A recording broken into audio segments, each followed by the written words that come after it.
Hi, I'm Midian. I'm Matt. This is Vapor Loch, a Castle Midian production. Today we're going to be talking about some vaping stuff, about what we use regularly, and we're going to touch on a lot of stuff. We are. We're going to touch on a lot of things.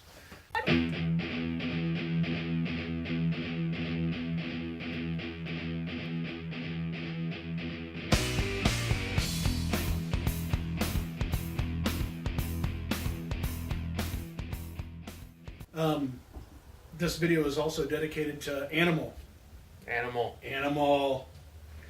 Raymond, for all those who might not know Animal, don't ever call him Ray. I'll kick your ass if you call him Ray. It will. Yeah, then he'll kick your ass.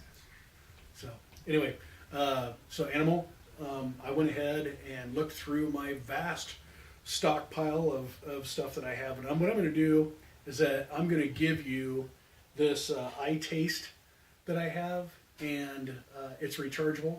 I will also give you this recharging cable that comes with it. I'll give you this tank, but you'll probably want to buy a new one. It's relatively cheap buy though to get a new one of these. And the tank for this is a Kanger Tech. I believe it's a T3S is what this one is. So just know that this can vary, and you'll probably wind up getting different stuff that's on there.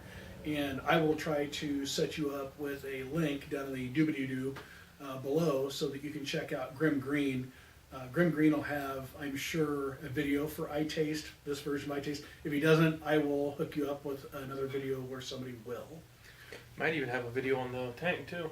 Yeah, actually that's true. He might. Grimm Green, great guy. Check him out. Good stuff. So, let's get to it. Yeah. So, we're really going to be talking about the differences between the different vapes that we have. Matt is more of a dripper kind of guy. I am more of a tank kind of guy. And this video, we're going to kind of jump straight into where we are now, but we will have some up close so you can actually see things up close, and we'll kind of describe things as we go. But to kind of step you up quickly to where we are now, I personally started out utilizing the old Chinese stick battery, what came out as e-cigs. And that's what really doomed vaping from the very beginning. Had they named them a personal vaporizer, I honestly think that we wouldn't have half the issues that we have today. But since the taboo name of cigarette was added to it, that's the reason why there's a lot of bad press. Anyway, I went through the whole spiel. I even went to the disposables, which I think is kind of funny because the blue ones. Yeah, well, actually, you know what? I never did use blue. No. I can't even remember the name of the disposable that I decided to go with, but it's because I did it once and I'll never do it again. Other than I do have one disposable that I tell people to use, and we'll cover that in another video. But going from that, when I got into vaping and everything like that, Matt decided that he wanted to get into it as well.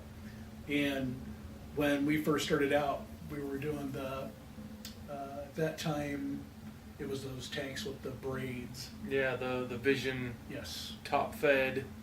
Yes, top coil tanks. And they were good.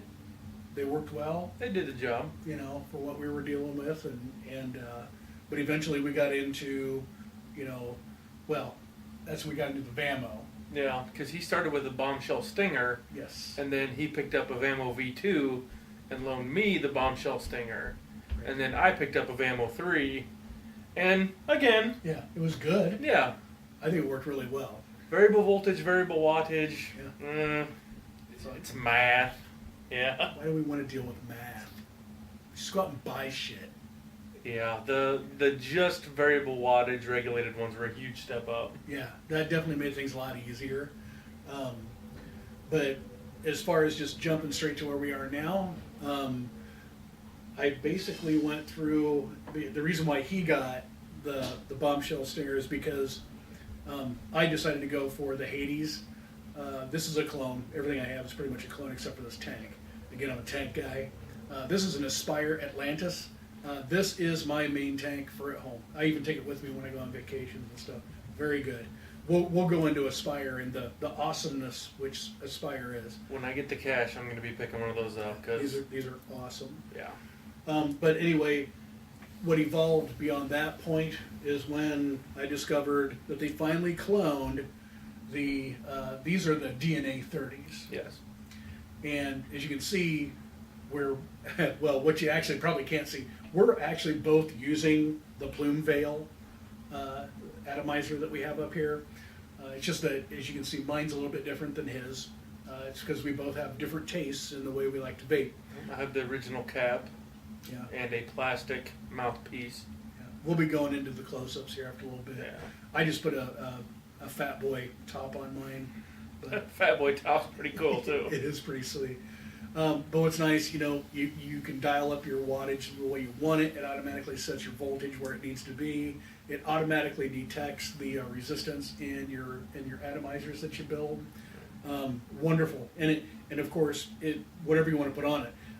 I still use tanks on this all the time. It's just that when it comes to a dripper, I generally will try to go for a mech mod, which is kind of funny because it's completely backwards the way you see it right now. But I have a different mechanical mod that I use called the Skeleton Key, another wonderful mod.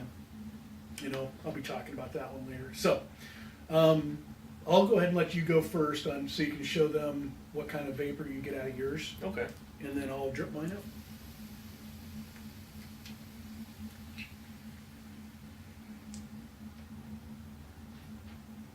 Oh, That was alright.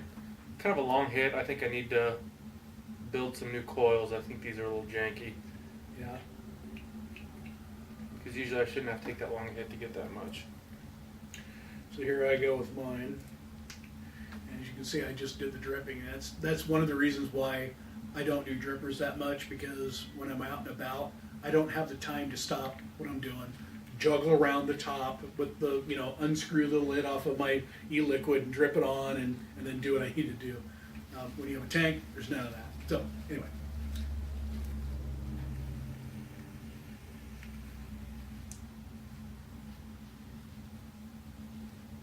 I think your head's a little bit better than mine is right now. It definitely hits very good. Lots of flavor from these. It's another nice thing about drippers is that you do get more flavor from a dripper than you do from a replaceable head system.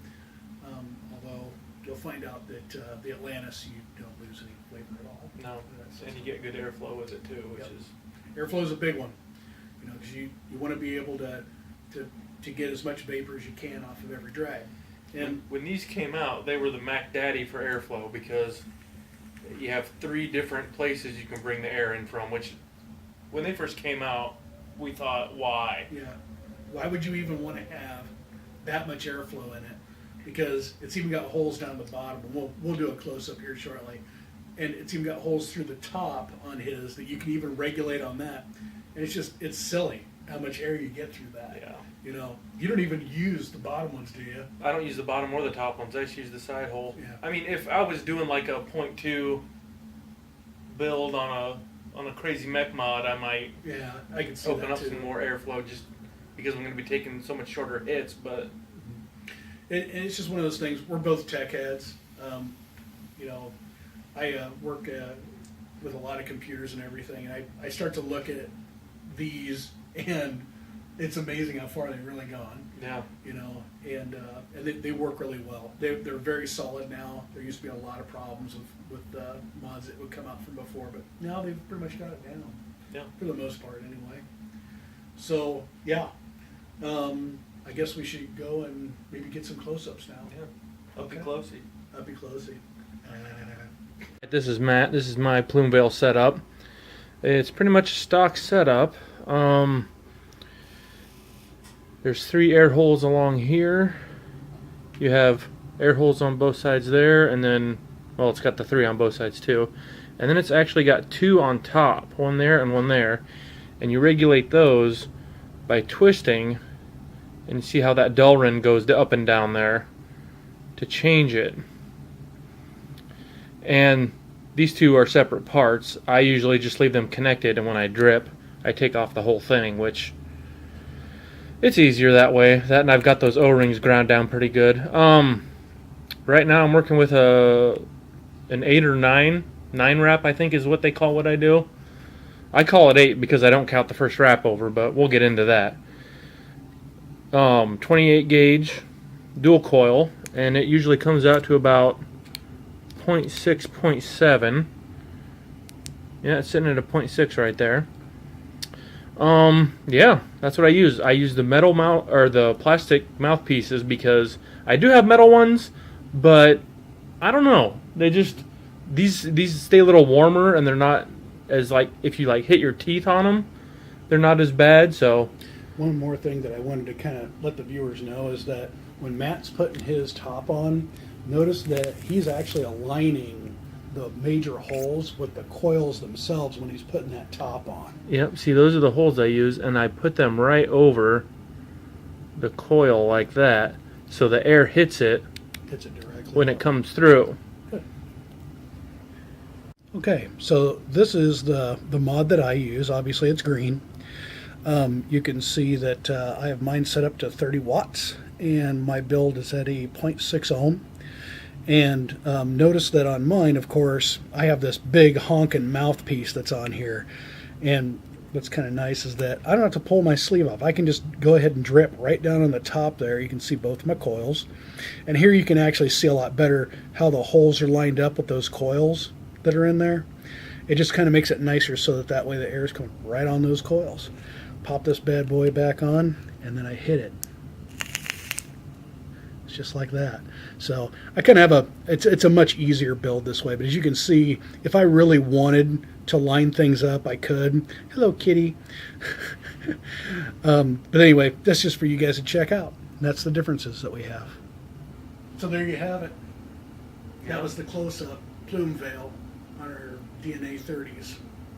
It's a pretty good setup, and if anybody were to get a box mod with a rebuildable atomizer, I would say that's going to be probably at least my choice pick. Yeah. That's what I would tell anybody to start out with. We'll go through other atomizers. We both have a Nimbus, and I have an Omega. He has a Trident and a Cerebus, and I got a couple more that I couple can't of them. remember. Yeah. I got a bunch of them. So, but yeah, I guess if anything, thanks for watching, and keep vaping. That's right.